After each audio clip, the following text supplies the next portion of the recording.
Hello नमस्कार दोस्तों, मैं हूं अजय। आपका अजय गुरुकुल में हार्दिक स्वागत करता हूं। आपकी सफलता ही मेरी सफलता है। इस सेशन में हम जीडी के सेकंड शिफ्ट का पेपर लेके आए हैं। इसमें हम महत्वपूर्ण क्वेश्चंस जो है मैथ के देखेंगे। इसमें जो पैटर्न है वो लगभग सेम रखा गया है और सिर्फ क्वेश्चंस एक दो जो है इधर उधर हुए हैं। बाकी कुछ की वैल्यू चेंज कर दी गई है, क्वेश्चन सेम है। तो चलिए पहला क्वेश्चन देखते हैं।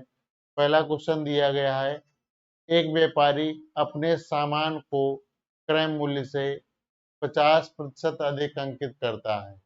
एक व्यापारी अपने सामान को क्रय मूल्य से 50% अधिक अंकित करता है और 20% की छूट देता है और 20% की छूट देता है।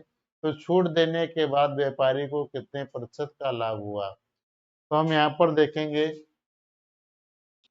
सीपी वगैरह। सीपी हमने 100 मान लिया और जो मार्क प्राइस होगा वो 100 पे 50% अधिक, यानी 100 का हम 50% निकालेंगे तो कितना हो जाएगा? 150। अब जो सेलिंग प्राइस होगा उस पे क्या करेंगे, हम 20% की छूट दे देंगे। छूट हमेशा मार्क प्राइस पे ही निकलती है। तो यहाँ पर क्या रखेंगे, नीचे 100 आ जाएगा, जीरो से जीरो खत्म, 15 80 120 हो जाएगा। 100 से कितना ज्यादा है? 20 ज्यादा है। तो हम प्रॉफिट परसेंट निकाल लेंगे। तो प्रॉफिट परसेंट हो जाएगा 20 बटा में 100 इंटू 100।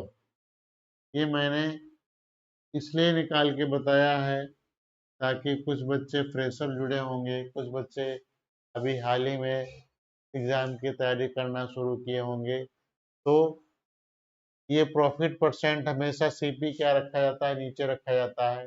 जो भी प्रॉफिट होगा या लॉस होगा वो हमेशा ऊपर रहेगा और प्रतिशत में बदलने के लिए 100 से मल्टीप्लाई करा देंगे। तो इसका राइट ऑप्शन क्या हो जाएगा? 20%। क्या हो जाएगा? 20%। मेरा पहला वाला ऑप्शन जो है राइट हो जाएगा। चलिए बढ़ते हैं अगले प्रश्न की ओर। अगला क्वेश्चन कह रहा है कि 5 संख्याओं का औसत 32 है। तब तक आप लोग सवाल को पढ़ लीजिए और खुद से प्रयास करिए। देखिए कि क्या सवाल आप बना सकते हैं। तो यदि आप नहीं बना सकते हैं तो उसके लिए तो मैं आपके साथ में खड़ा ही हूँ। तो 5 संख्याओं का औसत कितना दिया है? 32 दिया है। तो 5 संख्याएं हैं, इनका हम योग निकाल लेते हैं।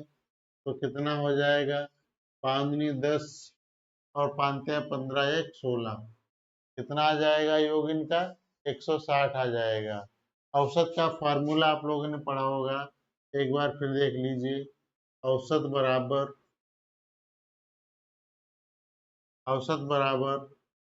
कुल कुल पदों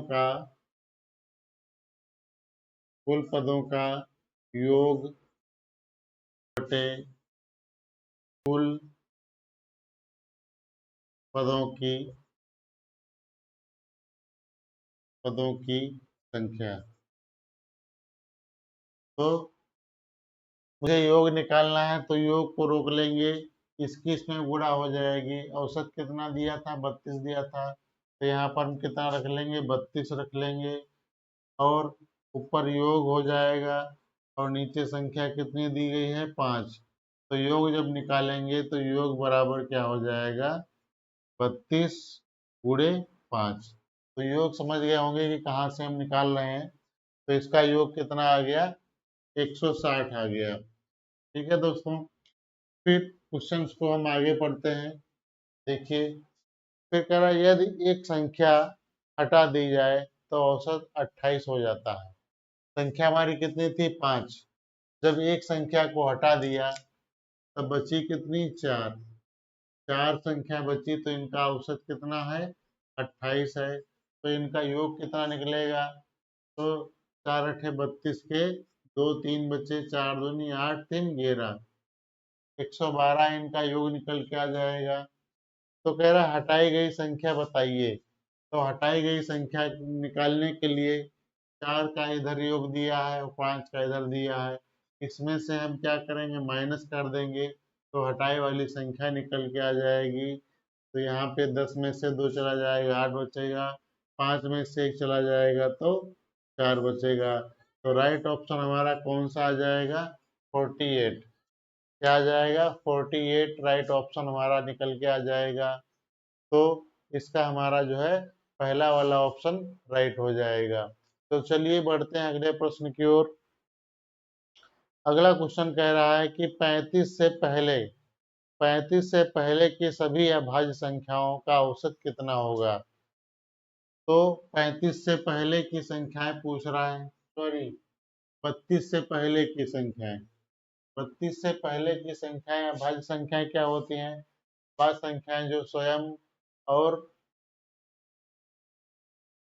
एक से जो विभाजित होती हैं वो क्या होती हैं, वो अभाज्य संख्या कहलाती हैं।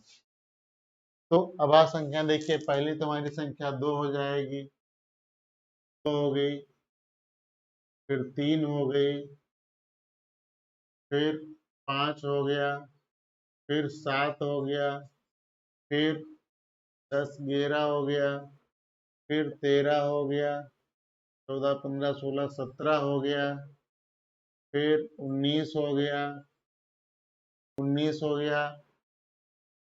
फिर 20 21 22 23 हो गया, फिर 24 25 26 27 28 29 हो गया और प्लस 31 हो गया। तो ये संख्याएं हो गई। अब संख्या एक बार देख लीजिए कि कितनी हो गई, 1 2 3 4 5 6 7 8 9 10 11। तो टोटल संख्या हमारी कितनी आ गई, 11 आ गई। अब इन संख्याओं को हम जोड़ लेते हैं, तो 5 5 3 2 5 हो गया, 5 5 10 हो गया, 10 7 17 हो गया, 17 1 18 10 28 हो गया, 28 3 31 हो गया, 28 3 31 10 41 हो गया, 41 और 7 कितना हो गया, 48 और 58 हो गया। 58 में 9 जोड़ेंगे तो कितना हो जाएगा, ये हो जाएगा 67 और 67 10 हो जाएगा 70। 77 में 3 जोड़ेंगे तो हो जाएगा 80, 80 और 100 हो जाएगा पूरा ये, और इसमें हो जाएगा 30 30 60 हो जाएगा, 100 160 हो गया। कितना हो गया, 160। अब इसको 11 से हम क्या करेंगे, विभाजित कर देंगे। तो 11 एकम 11, कितने बचे, 5 बचे, तो 11 चौको 44। ठीक है, तो हम ऑप्शंस पे भी नजर डालेंगे तो 14 पॉइंट को समथिंग आ जाएगा, तो 14.54। तो इसका राइट ऑप्शन कौन सा हो गया, पहला वाला ही राइट ऑप्शन हो जाएगा। तो चलिए बढ़ते हैं अगले प्रश्न की ओर। अगला प्रश्न देखिए, कह रहा है कि तीन नोटबुक तीन नोटबुक और 6 पेन का मूल्य 3000 रुपया है। तो हम इसको नोट डाउन भी करते रहते हैं, करते चलते हैं साथ में। तो 3 नोटबुक है, यहाँ पर लिख लेते हैं 3 notebook notebook plus 6 pen 6 pen है, बराबर कितने का, 3000 रुपये का उसने खरीदा। फिर कह रहा है कि उतने ही पैसे से एक व्यक्ति एक नोटबुक और 12 पेन खरीद सकता है। तो एक नोटबुक और प्लस 12 पेन उतने ही रुपये से, कितने, 3000 रुपये से जो है खरीद सकता है।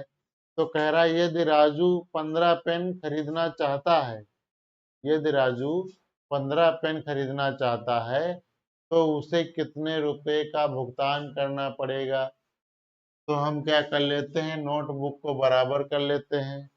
तो नोटबुक को बराबर करने के लिए क्या करेंगे, इसमें हम 3 से मल्टीप्लाई कराएंगे, इसमें हम 3 से मल्टीप्लाई करा देंगे, इसमें 1 से मल्टीप्लाई करा देंगे। तो हमारी नई कंडीशन क्या निकल के आ जाएगी, ये आ जाएगा 3 नोटबुक प्लस 6 पेन बराबर 3000, और नीचे हो जाएगा 3 नोटबुक और 12 3 36 पेन, और ये हो जाएगा 3 3 9, 9000 रुपये, 9000 रुपये। अब क्या करेंगे, हम इसमें से माइनस कर देंगे, ये माइनस हो गया तो ये वाला कैंसिल हो जाएगा। 36 में से 6 चले जाएंगे तो बचेगा हमारा माइनस का 30 पेन, इधर बचेगा माइनस का 6000, माइनस से माइनस खत्म हो गया, जीरो से जीरो खत्म हो जाएगा। एक पेन बराबर कितना हो गया, एक पेन बराबर हो गया 200 रुपया, एक पेन बराबर 200 रुपया हो गया। तो हमको 15 पेन का मूल्य निकालना है, तो एक पेन बराबर कितना, 200 रुपया। तो 15 पेन बराबर कितना हो जाएगा, 15 से मल्टीप्लाई करा देंगे, 15 पेन बराबर 15 दूनी 30, यानी कितना आ जाएगा 3000 रुपये। 15 पेनों का मूल्य कितना हो जाएगा, 3000 आ जाएगा, 15 दूनी 30 यानी 3000 रुपये। तो राइट ऑप्शन हमारा कौन सा, थर्ड वाला सही हो जाएगा। चलिए आप एक बार फिर से इसको समझ लीजिए। यहाँ पर 3 नोटबुक दिए गए हैं और प्लस 6 पेन दिए गए हैं, जिनका मूल्य कितना 3000 रुपये है। एक अगला आदमी जो है एक नोटबुक और 12 पेन सेम मूल्य पर खरीदता है, तो इसमें हमको नोटबुक को बराबर कर लेना है और पेन को इसमें से घटा देना है, तो नोटबुक का काम खत्म हो गया। तो एक पेन का मूल्य कितना निकल के आया, 200 रुपया। तो 15 पेन का मूल्य कितना निकल के आएगा, 3000 रुपया। तो आई होप यहाँ तक आप लोग समझ गए होंगे। बढ़ते हैं अगले प्रश्न की ओर।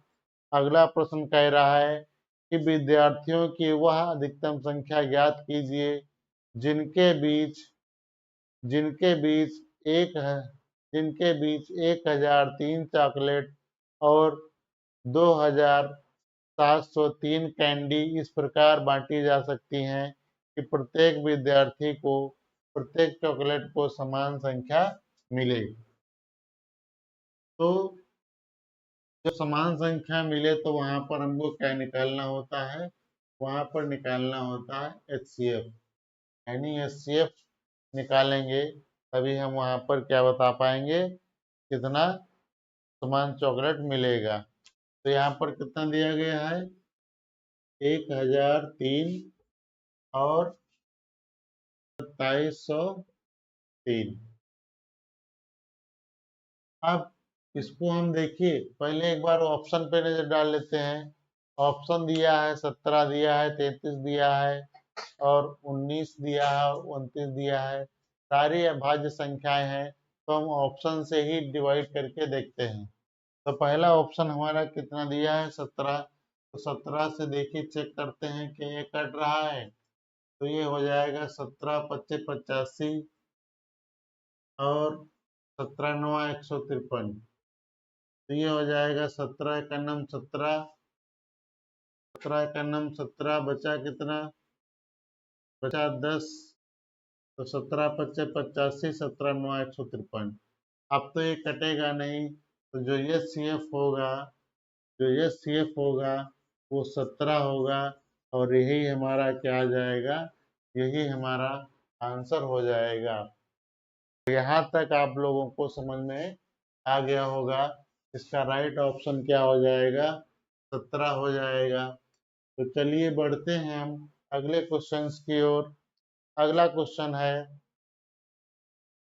384 मीटर लंबी एक रेलगाड़ी एक बिजली के खंभे को 12 सेकेंड में पार करती है और विपरीत दिशा में यात्रा कर रही समान लंबाई की दूसरी रेलगाड़ी को 12 सेकेंड में पार करती है, तो दूसरी रेलगाड़ी की चाल कितनी होगी?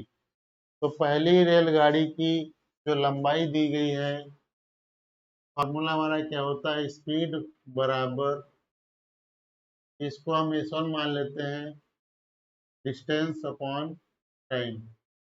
तो स्पीड हमको पहली वाली गाड़ी की जितनी लंबाई है वही उसकी क्या हो जाएगी, वही उसकी डिस्टेंस हो जाएगी।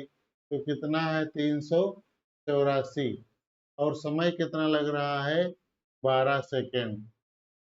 ये ध्यान रखना है कि ये ऊपर किलोमीटर में दिया है कि मीटर में दिया है, समय सेकंड में दिया है या घंटे में दिया है। तो यहाँ पर मीटर और सेकंड की बात कही गई है, तो हम इसको काट लेते हैं। तो ये हो जाएगा 12 का नम 12, 12 3 36 और 12 दूनी 24। ये पहली वाले की ट्रेन की स्पीड निकल के आ गई कितनी, 32 मीटर पर सेकेंड। फिर S1 प्लस S2 बराबर, दोनों विपरीत दिशा में आ रही हैं, तो इनकी जो लंबाइयां हैं वो जुड़ जाएंगी, 384 हो गया। और नीचे इनका समय भी कितना दे रखा है, 12 सेकेंड दे रखा है। कितना दे रखा है, 12 सेकेंड। स्पीड कितनी आ गई है, स्पीड आई है पहले वाली ट्रेन की 32 और दूसरे वाले की हमको बताना है। तो यहाँ से इसको काट लेंगे तो कितना हो जाएगा, 2 गुणे हो जाएगा 32। तो 32 दूना कितना हो जाएगा, 64 हो जाएगा। 32 दूना कितना हो जाएगा, 64 हो जाएगा। तो S2 बराबर 64 माइनस 32, तो S2 बराबर कितना हो जाएगा, 32 मीटर प्रति सेकेंड। तो दूसरी वाली ट्रेन की चाल क्या हो जाएगी, 32 मीटर प्रति सेकेंड। तो राइट ऑप्शन हमारा कौन सा निकल के आ जाएगा, फोर्थ वाला राइट ऑप्शन हमारा निकल के आ जाएगा। यही वाला ऑप्शन जो है हमारा सही हो जाएगा। तो चलिए बढ़ते हैं अगले प्रश्न की ओर। अगला प्रश्न कह रहा है कि 6 पेन का क्रय मूल्य 5 पेन के विक्रय मूल्य के समान है, तो लाभ या हानि प्रतिशत ज्ञात कीजिए। तो इसको देखिए, क्वेश्चंस को हम कैसे सॉल्व करते हैं। तो कह रहा है कि 6 पेन का क्रय मूल्य, 6 पेन का 6 पेन का सीपी और 5 पेन का 5 पेन का एसपी, ये दोनों बराबर हैं। तो सीपी अपॉन एसपी निकाल लेते हैं। तो सीपी की वैल्यू कितनी हो जाएगी, 5 और एसपी की वैल्यू कितनी हो जाएगी, 6। ये इसके नीचे लेके जाएंगे और ये वाला जो है मान इसके नीचे आ जाएगा। ठीक है दोस्तों, तो यहाँ पर सीपी हमारा कितना आया, यानी खरीदा कितने का, 5 रुपए का, और बेच कितने का रहा है, 6 रुपए का। तो मुझे कितना रुपए का प्रॉफिट हो रहा है, 1 रुपए का प्रॉफिट हो रहा है। तो प्रॉफिट परसेंट बराबर 1 बटा सीपी, नीचे रहेगा हमारा 5 और गुणे में 100% बदलने के लिए, तो ये कितना हो जाएगा, 5×10 यानी 20%। इसका राइट ऑप्शन हमारा कितना आ जाएगा, 20%। ये लाभ होगा कि हानि होगा, तो यहाँ पर प्रॉफिट निकाल रहे हैं, 1 रुपए का प्रॉफिट हो रहा है, तो यहाँ पर 20% लाभ हो जाएगा। तो चलिए बढ़ते हैं अगले प्रश्न की ओर। अगला क्वेश्चन कह रहा है कि 70 सेंटीमीटर आधार की त्रिज्या, 70 सेंटीमीटर आधार की त्रिज्या और 14 सेंटीमीटर ऊंचाई वाले बेलन का वक्र पृष्ठीय क्षेत्रफल कितना है। वक्र पृष्ठीय क्षेत्रफल कितना है। तब तक इसको प्रयास करिए, क्या आप क्वेश्चंस को बना सकते हैं। देखिए यहाँ पर आधार की त्रिज्या यानी r बराबर कितना दे रखा है, r बराबर दे रखा है 70 सेंटीमीटर और h बराबर कितना दे रखा है, h बराबर दिया है 14 सेंटीमीटर। तो जिस बच्चे को फार्मूला पता होगा वो क्वेश्चंस को बना लेके जाएगा और जिसको फार्मूला नहीं पता होगा वो क्वेश्चंस नहीं बना पाएगा। तो बेलन का वक्रपृष्ठीय क्षेत्रफल, बेलन का वक्र पृष्ठीय क्षेत्रफल क्या होता है, 2 पाई आर एच। आयतन क्या होता है, आयतन क्या होता है, आयतन होता है पाई आर स्क्वायर एच। संपूर्ण पृष्ठीय क्षेत्रफल कितना होता है, संपूर्ण पृष्ठीय क्षेत्रफल कितना होता है, ये होता है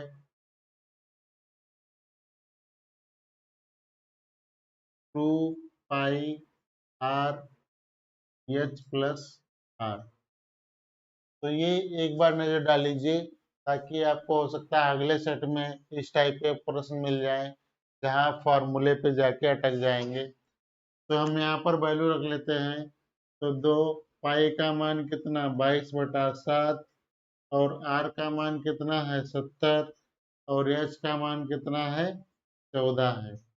तो यहाँ पर इसको काट लेते हैं, तो ये कट गया, ये 7 दूनी 14 हो गया, इधर हो गया 44, 22 गुना 44 गुड़े 70 और गुड़े 2। तो हम गुणा कर लेते हैं, 70 दूना कितना हो जाएगा 140। अब यहाँ पे जीरो लगा लेंगे तो 14 पंच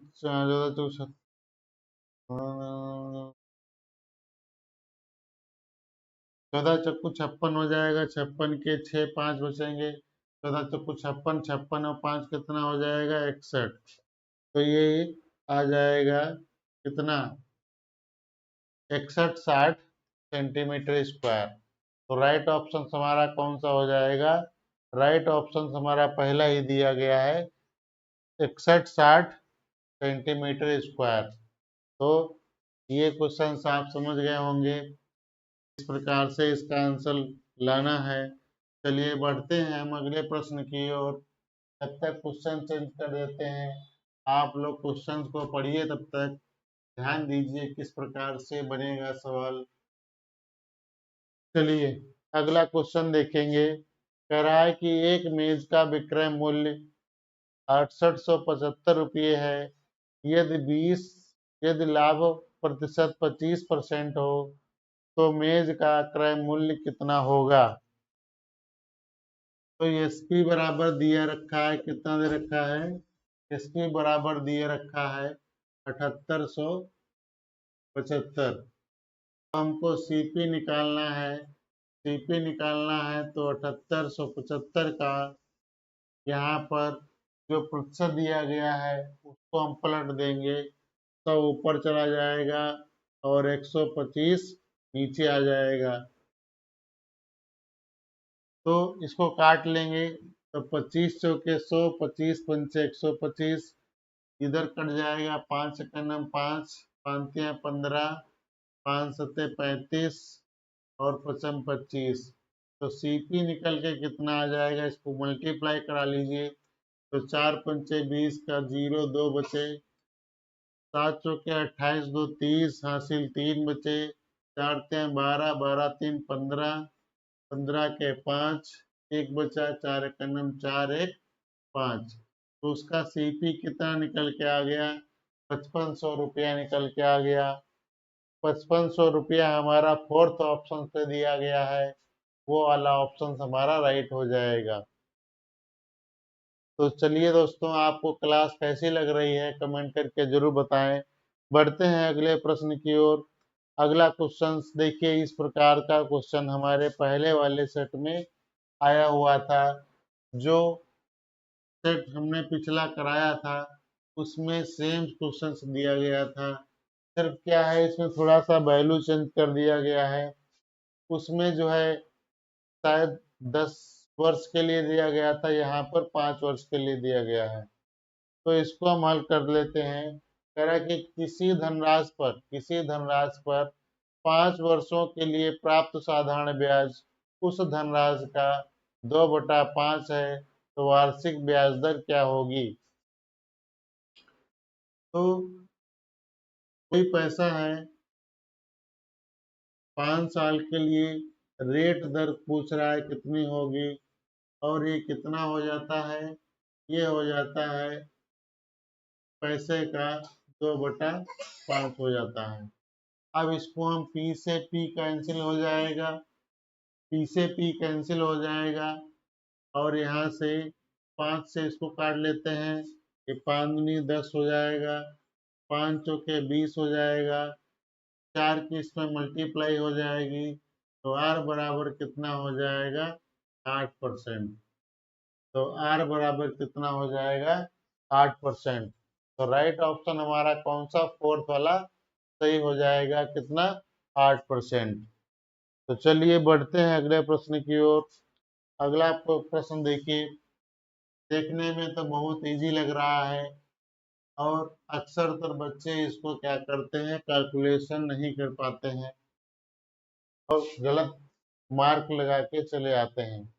तो जो दिया गया है 0.1 का होल स्क्वायर और प्लस ये दिया गया है 0.01 का होल स्क्वायर।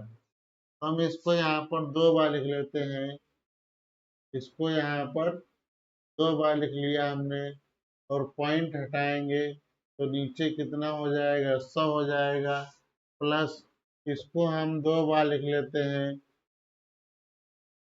0.01, पॉइंट हटाएंगे तो 100 इधर मिलेगा, इधर पॉइंट हटाएंगे तो 100 इधर मिलेगा। तो यहाँ पर कितना हो जाएगा, ऊपर 1 की 1 से गुणा कराएंगे 1 ही रहेगा, नीचे 100 हो गया, और प्लस यहाँ ऊपर 1 ही रहेगा, और नीचे कितना हो जाएगा 4 जीरो लग जाएंगे। अब इसको भाग करेंगे तो कितना हो जाएगा, या आप ऐसा कर सकते हैं 10 से इसमें गुणा करा लीजिए, 100 से, 100 से गुणा करा लीजिए, तो ये हो जाएगा, ऊपर हो जाएगा 100 और नीचे हो जाएगा 10,000, ऊपर हो जाएगा 1, नीचे हो जाएगा 10,000, नीचे इसके हर समान हो गए, तो ऊपर क्या हो जाएगा, ऊपर हो जाएगा 101, और नीचे कितना हो जाएगा 10,000। अब जीरो लगा के, 4 जीरो हैं तो यहाँ पर 1 जीरो और लगा लीजिए, और उतने ही अंक यहाँ पर ऊपर लिख लीजिए, और 4 4 जीरो हैं तो 4 संख्याओं बाद दशमलव लगा लीजिए। तो राइट ऑप्शन हमारा कौन सा आ जाएगा, ये आ जाएगा हमारा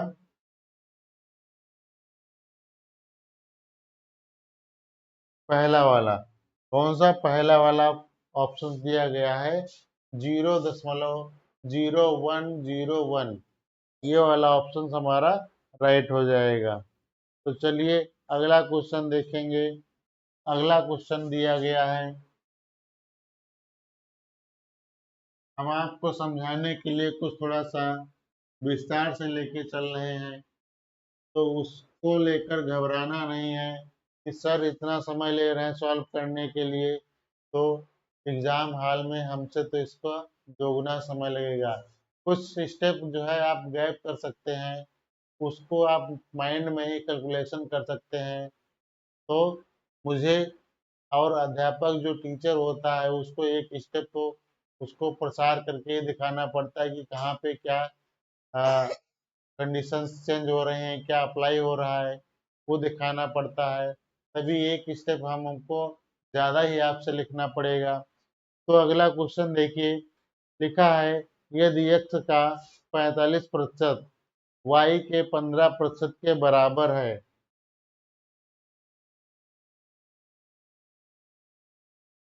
यदि x का 45% y के 15% के बराबर है, तो x का यहाँ पे लिख लेंगे 45% और बराबर y का 15%, y का 15% बराबर है।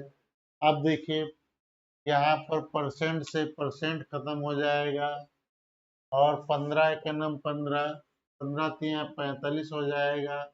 तो यक्स अपॉन वाई कितना हो जाएगा, इसको इसके नीचे लेके जाएंगे। इधर वैल्यू कितना बचा, या एक बचा, 3 इसके नीचे आएगा। तो ये क्या हो जाएगा, अनुपात में पूछ रखा है, तो एक अनुपात कितना आ जाएगा, 3। एक अनुपात कितना आ जाएगा, 3। तो यही हमारा राइट ऑप्शन हो जाएगा, जो हमारा ऑप्शन नंबर सेकेंड पे रखा हुआ है, 1:3। यही हमारा क्वेश्चन का आंसर राइट हो जाएगा। तो चलिए बढ़ते हैं अगले क्वेश्चन की ओर। अगला क्वेश्चन है, कह रहा यदि 72 जिल्द 720 पुस्तकों की जिलबंदी 22 दिनों में कर सकते हैं, तो 12 दिनों में 660 पुस्तकों की जिलबंदी करने के लिए कितने जिल्सादों की आवश्यकता पड़ेगी। तो ये क्वेश्चन हमारा टाइम एंड वर्क से है। तो इसको हम देखिए किस प्रकार से बनाते हैं। एक बार आप लोग अभ्यास करके देखिए क्या आप क्वेश्चन को बना पाते हैं। यहाँ पे दे रखा है 72 जिल्साद 720 पुस्तकों की जिलबंदी 22 दिनों में कर सकते हैं। जो काम होता है हमेशा नीचे लिखते हैं। तो 72 यहाँ पर दिलसाद हो गए और दिन कितने लग रहे हैं, 22 दिन लग रहे हैं। और जो 720 पुस्तकें हैं ये हमारा काम हो जाएगा, तो काम हमारा नीचे लिखा जाएगा। फिर कह रहा है कि 12 दिनों में, तो यहाँ पर जिल्सादों की संख्या पूछ रखी है और 12 दिन उसको पूछ रहा है। 12 दिनों में 660 पुस्तकें कितने दिनों में, कितने जिल्सादों की आवश्यकता होगी। तो इसको मुझे जो है बनाना है, किस प्रकार से होगा देखिए। यहाँ 0 से 0 खत्म कर लेंगे, यहाँ 72 से 72 खत्म हो जाएगा, 72 से 72 खत्म हो गया। 66 की इसको 2 से काट लेते हैं, ये हो जाएगा 2 छंग 12 और ये हो जाएगा 13 और 6 से यहाँ पर एक कट जाएगा, 6 कन्नम 6, 6 कन्नम 6। तो क्वेश्चन मार्क बराबर क्या हो जाएगा, 11 मल्टीप्लाई 11 बराबर में 121। तो 121 हमारा जो है राइट ऑप्शन हो जाएगा। 121 जो है राइट ऑप्शन हमारा राइट हो जाएगा, जो ऑप्शन नंबर थर्ड पे है। तो चलिए बढ़ते हैं अगले प्रश्न की ओर। अगला क्वेश्चन देखिए क्या दिया गया है। तब तक आप लोग क्वेश्चंस को जो है पढ़ लीजिए, एक बार खुद से प्रयास करके देखिए कि क्या बना पाते हैं। मेरा एक वस्तु का अंकित मूल्य उसके क्रय मूल्य से 60% अधिक है। एक वस्तु का अंकित मूल्य उसके क्रय मूल्य से 60% अधिक है। तो सीपी बराबर क्या है, सीपी बराबर हमने 100 मान लिया। तो मार्क प्राइस क्या हो जाएगा, 60% अधिक है तो 100 में 60 जुड़ जाएगा, तो 160 रुपया हो गया। करा यदि उस वस्तु पर 20% की छूट दी जाती है तो लाभ कितना होगा।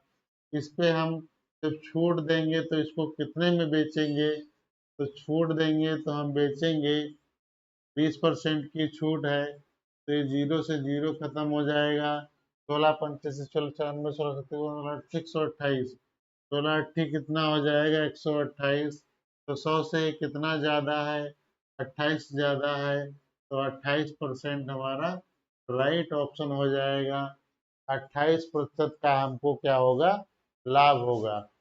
तो 28% का हमको लाभ होगा, जो ऑप्शन नंबर सेकंड पे दिया गया है। बढ़ते हैं अगले प्रश्न की ओर। कह रहा है कि किसी संख्या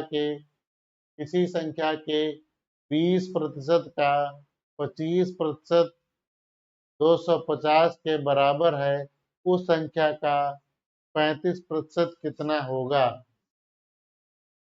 ये क्वेश्चन आप लोग पर ट्राई करिए, तब तक हम बोर्ड थोड़ा रफ कर लेते हैं। देखिए किस प्रकार से बनेगा। कह रहा किसी संख्या, कोई संख्या मैंने मान लिया, कोई नंबर मैंने मान लिया n है, और 20 किसी संख्या के 20%, तो इसका 20%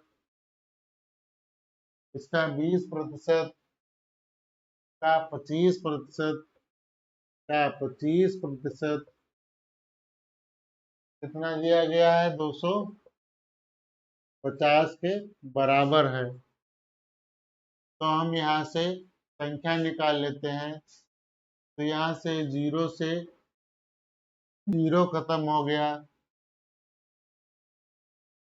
25 से इधर काट देंगे तो कितना आ जाएगा, इधर 10 बच जाएगा, और 2 से इसको काट लेंगे तो 2 पंचे 10, तो n बराबर कितना आ जाएगा, 500, और 500 क्या हो जाएगा, 5000। तो नंबर निकल के आ गया, जो संख्या थी हमारी 5000 थी। और इसका जो है 35% निकालना है, तो 35% हम निकाल देते हैं। 35% निकाल देते हैं, तो दो 0 से 0 खत्म हो जाएगा, इधर 0 बचा लगा लिया, 5 की 5 से मल्टीप्लाई 25 हो जाएगा, 2 बचे 5 या 15, 2 17 हो जाएगा। तो राइट ऑप्शन हमारा कौन सा निकल के आ जाएगा, 1750। और क्या निकल के आ जाएगा, 1750 निकल के आ जाएगा। तो बढ़ते हैं हम अगले प्रश्न की ओर। अगला क्वेश्चन देखिए क्या कह रहा है। कह रहा है कि 900 रुपये 80% की वार्षिक दर से चक्रवृद्धि ब्याज अर्धवार्षिक रूप से संयोजित पर उधार दिए जाते हैं, तो 12 महीने का चक्रवृद्धि ब्याज कितना होगा। 12 महीने का चक्रवृद्धि ब्याज कितना होगा। तो इसको देखिए किस प्रकार से बनाते हैं। तो ये दिया गया है 9000 रुपये। पहले हम रेट लिख लेते हैं। रेट हमारा कितना दिया गया है, 80%। 80% वार्षिक है, यानी 12 महीने का है। हमको चाहिए कितना, 6 महीने का। तो 6 से हम इसको काट लेंगे, तो हमारा रेट कितना निकल के आ जाएगा, 40%। और समय टी बराबर कितना दिया है, 12 महीने दिया गया है। 12 महीने, 12 मंथ दिया गया है, मंथ लिख लेते हैं। 12 मंथ दिया गया है, तो इसको हम 6 से भाग करेंगे, तो हमको कितनी बार मिलेगा, 2 बार जो है हमको क्या करना पड़ेगा, 2 बार। 6 महीने की दो जो है, 2 बार करा के अर्धवार्षिक रूप से संयोजित पर उधार दिया जाता है, तो 12 महीने में हमको 2 बार देना पड़ेगा। अब जो है चक्रवृद्धि ब्याज कितना हो जाएगा, तो चक्रवृद्धि ब्याज कितना हो जाएगा ये निकाल लेते हैं।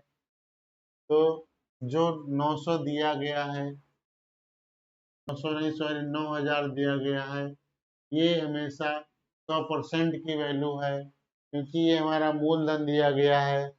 और 40% में हम क्या लगा लेंगे, सक्सेसिव लगा लेंगे। तो 40 और प्लस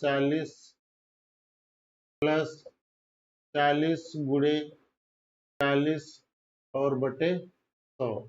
जीरो से जीरो खत्म हो जाएगा, ये 40 80 हो जाएगा और 4 चौको 16, तो ये बराबर कितना आ जाएगा, ये आ जाएगा 90 और 96% हमारा जो है आ जाएगा। तो इसको हम 96 से क्या करेंगे, मल्टीप्लाई करा देंगे, तो 96 रुपया जो है हमको ब्याज देना पड़ेगा। तो हम इसको जो है, ये परसेंट है और ये भी परसेंट है, तो परसेंट से परसेंट हमारा खत्म हो जाएगा, तो जीरो से जीरो खत्म हो जाएंगे, तो बचा कितना हमारा, ये जीरो लगा लिया और नचांक 54 हो गया, 54 के 4 5 बचे, 9 9 81, 81 और 5 कितना हो जाएगा, 81 और 5 हो जाएगा 86, 81 और 5 कितना हो जाएगा, 86 हो जाएगा। तो जो ब्याज निकल के आ जाएगा वो 8640 रुपये निकल के आ जाएगा। ब्याज कितना निकल के आ जाएगा, 8640 रुपये निकल के आ जाएगा। इस क्वेश्चन को एक बार फिर से समझ लीजिए। यहाँ पर रेट दिया था हमारा 80%, ये कैसा दिया था, वार्षिक, वार्षिक दिया था, यानी ये 12 महीने की वैल्यू है। इसको चाहिए मुझे कितना, अर्धवार्षिक रूप में, यानी 6 महीने के रूप में चाहिए। तो 6 में इसको मैंने क्या किया, गुणा करा दिया, तो 2 आया, 2 से काट दे तो 40% इसका रेट निकल के आ गया। ठीक है, फिर समय कितना है, 12 महीने, तो 12 महीने में हमको 6 महीने की 2 इंस्टॉलमेंट देना है, तो हम यहाँ से 6 से भाग कर देंगे, तो हमारी इंस्टॉलमेंट निकल के आ जाएगी 2 बार, तो 2 बार निकल के आ जाएगी। तो आप लोगों ने फॉर्मूला पढ़ा होगा, ये A plus B plus A B upon 100, ये फॉर्मूला मैंने जो है लगा दिया, क्योंकि यहाँ पे 40 दिया था, हमको 2 बार का निकालना है कि कितना ब्याज होगा, तो 40 40 हो जाएगा 80, और ये 4 चौको 16 हो जाएगा, इसको जोड़ लें कितना आ गया, 98%। तो ये हमारा 100 की वैल्यू दिया गया है, 100% की वैल्यू दिया गया है, तो नीचे 100% रखेंगे और हमको ब्याज निकालना है। तो ब्याज निकालने के लिए क्या करेंगे, 96% रखेंगे, तो परसेंट से परसेंट खत्म हो जाएगा, कैलकुलेशन करेंगे तो 8640 आ जाएगा।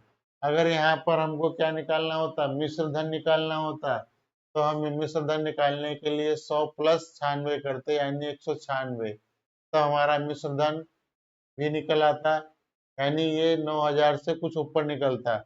अभी यहाँ पे क्या निकला है, ब्याज निकला है। तो आई होप दोस्तों यहाँ तक आप समझ गए होंगे। बढ़ते हैं हम अगले क्वेश्चन की ओर। अगला क्वेश्चन बहुत ही क्वेश्चन सरल है, इस टाइप का क्वेश्चन जो है मैंने पिछली भी कक्षा में कराया था, तो आप लोग एक बार अभ्यास करके देखिए कि किस प्रकार से इसको बना सकते हैं। अगर नहीं बनता है फिर तो हम आपके साथ में खड़े हैं, डटे हैं बराबर। तो पी क्यू और आर के बीच 8400 रुपये को क्रमशः 2/3 अनुपात 3 अनुपात 1/3 के अनुपात में बांटा जाता है। तो यहाँ पर पी हो गया, क्यू हो गया और आर हो गया। ये रेशियो इनका कितना दिया गया है, 1/3, और ये 3,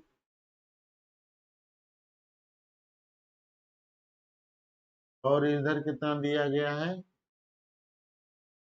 ये दिया है 2/3, और इधर कितना दिया गया है, 1/3। तो नीचे इनकी वैल्यू खत्म करने के लिए क्या करेंगे, हम सभी रेशियो में 3 की गुणा करा देंगे। यहाँ पर 3 से गुणा करा दे रहे हैं, तो ये हो जाएगा 3 और इंटू 3 इंटू 3, तो 3 से ये 3 खत्म हो जाएगा, ये 3 से 3 खत्म हो जाएगा, तो नया रेशियो कितना निकल के आ जाएगा, 2/3 9 रेशियो 1।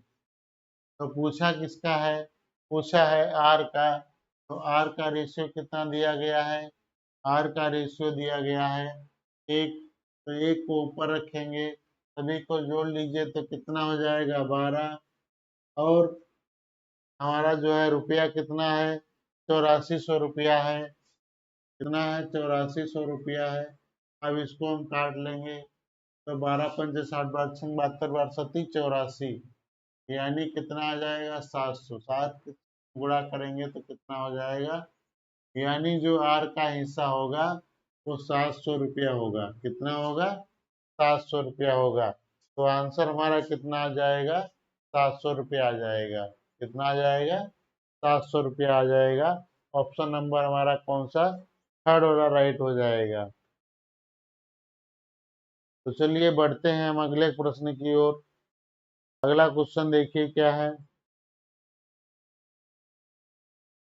अगला क्वेश्चन दिया गया है, एक गोले की त्रिज्या में 50% की वृद्धि की जाती है, तो गोले के आयतन में कितने प्रतिशत की वृद्धि होगी। ये बहुत ही प्यारा क्वेश्चन है। इसको देखिए किस प्रकार से बनाते हैं।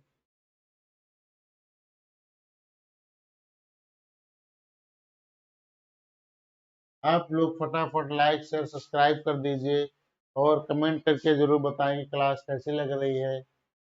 अगर कोई क्लास में कुछ कमी हो, क्योंकि हमारे पास में इतनी सुविधाएं नहीं है कि हम अच्छे से इसको बता पाए, फिर भी हम जितना प्रयास कर रहे हैं कि ज़्यादा से ज़्यादा क्लैरिटी आए क्लास में और आपको अच्छे से दिखे। तो कोशिश हमारी यही है कि आपको अच्छे से क्लियर दिखाई दे और उसको जो है आप अच्छे से अध्ययन कर पाए। लिखा है, एक गोले की त्रिज्या में 50% की वृद्धि की जाती है, गोले के आयतन में कितने प्रतिशत की वृद्धि होगी। तो गोले की जो त्रिज्या है वो आर बराबर कितना दे रखा है, आर बराबर दे रखा है, अभी दे नहीं रखा है, इसको पहले हम फ्रैक्शन को बदल लेते हैं। अब 50% जो दिया गया है इसको हम फ्रैक्शन में बदल लेते हैं तो कितना हो जाएगा 1/2। अब जो गोले का आयतन होता है, गोले का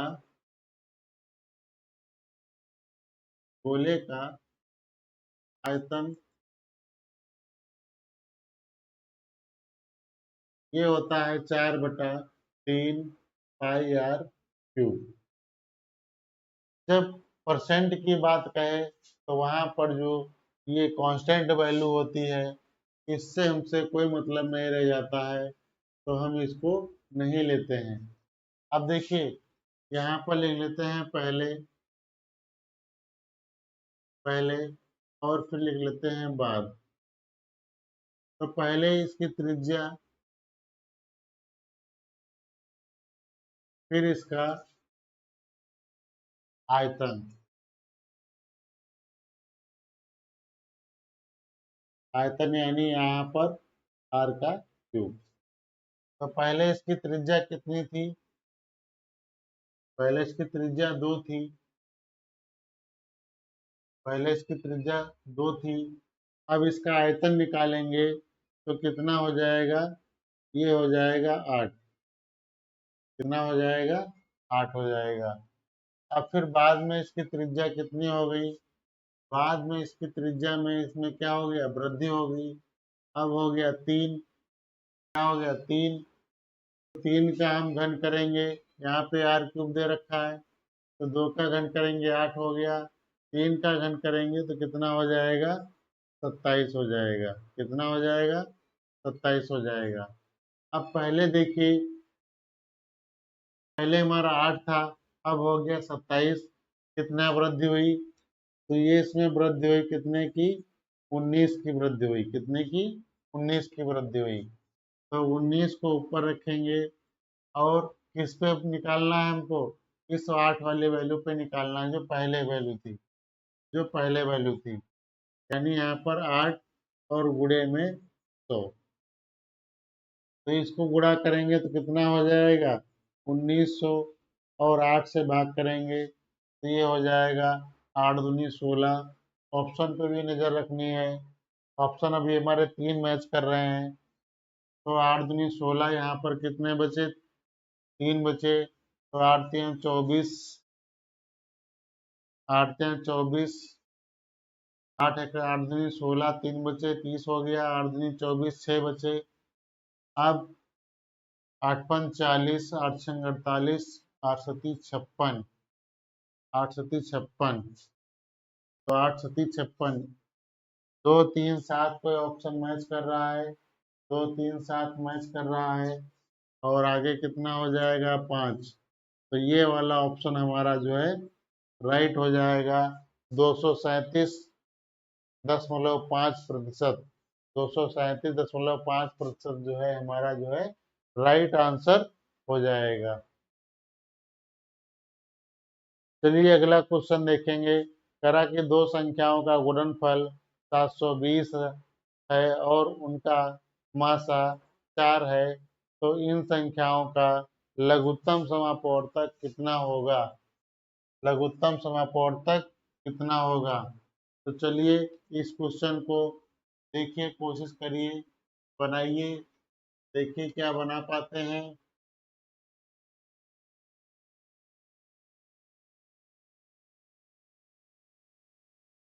तो क्लास को जो है ज़्यादा से ज़्यादा दोस्तों को शेयर करिए और मेरे साथ में जोड़िए।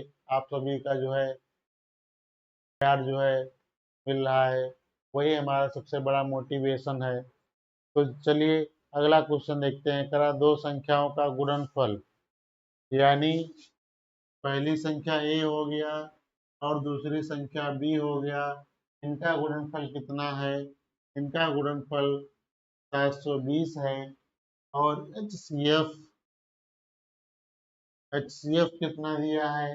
एचसीएफ 4 दिया है और एलसीएम पूछ रहा है, एलसीएम क्वेश्चन मार्क। तो आपने कक्षा 9 की क्लास में एक फॉर्मूला पढ़ा होगा, प्रथम पद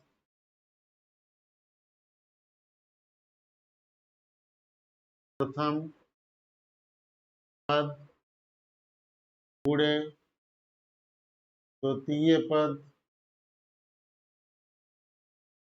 बराबर मासा गुणे लासा।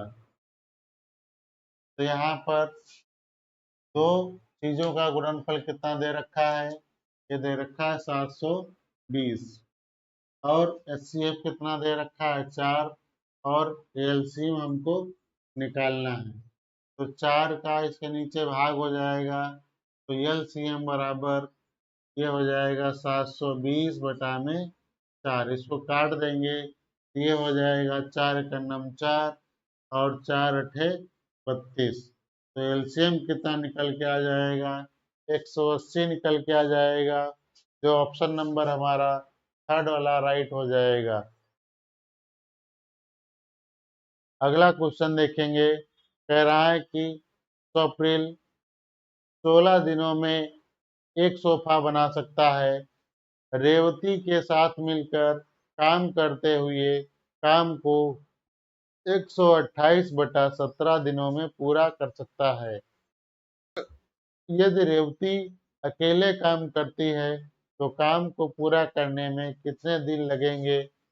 ये भी टाइम एंड वर्क का क्वेश्चन अच्छा है। चलिए इसको देखिए किस प्रकार से हम बनाएंगे। तब तक आप लोग प्रयास करिए, देखिए कि क्या क्वेश्चन आप बना सकते हैं। तो अप्रैल है, तो अप्रैल को हम यस से लिख ले रहे हैं। तो अप्रैल जो है वो 16 दिनों में काम करता है, और तो अप्रैल और प्लस रेवती ये मिलकर काम कितने दिन में कर रहे हैं? ये मिलकर काम कर रहे हैं 128 बटे 17 दिन। इनका एलसीएम ले लेते हैं, तो एलसीएम कितना आएगा? एलसीएम आ जाएगा 128 ही एलसीएम में ले लेंगे। आप 16 का इसमें टेबल देखिए कितनी बार चला जाएगा। 16 8 128, यहाँ पर 8 बार चला जाएगा और यहाँ पर चला जाएगा 17 बार। 17 बार कैसे आया ये देख लीजिए। इधर 128 दिया गया है, 128 को हम इस यहाँ से भाग करेंगे तो 128 बटे 17, तो इसके नीचे हम 1 मान लेंगे तो पहली चौथी गुणा, तो ये हो जाएगा 128 गुणे में 17 और नीचे 128, 128 से 128 कैंसिल हो जाएगा, बचा कितना हमारा 17, तो ये 17 बार चला जाएगा। अब जो है क्या करना है आपको, क्वेश्चंस पे आ जाइए। कह रहा है कि यदि रेवती अकेले काम करती है तो काम को कितने दिन में पूरा करेगी। अब इसकी कार्य क्षमता जो है, तो अप्रैल की कार्य क्षमता कितनी आ गई, तो अप्रैल की कार्य क्षमता जो है इफिशियंसी यहाँ पर 8 आ गई, और 8 में हम कितना जोड़े कि 17 हो जाए, तो यहाँ पर कितना जोड़े, 9 जोड़े, तो यहाँ पर रेवती की एफिशिएंसी कितनी आ गई, 9 आ गई, और काम कितना है 128, और रेवती से काम कराना है तो कितने दिन जो है उसको लगने वाले हैं। चाहे आप भाग कर दीजिए या ऐसे ही छोड़ दीजिए, ऑप्शन में ऐसे ही दिया है 128 बटा 9 दिन, कितना दिया 128 बटा 9 दिन। तो जो क्वेश्चंस थे मैंने सारे क्वेश्चंस करवा दिए हैं। आप कमेंट करके जरूर बताएं कि क्लास कैसी लग रही है। अगर कुछ क्लास में कोई कमी लग रही हो तो कमेंट करके जरूर बताएं, ताकि हम उसका जो है सुधार कर पाएं। तब तक के लिए बने रहिए हमारे साथ में। थैंक्स फॉर वॉचिंग दोस्तों।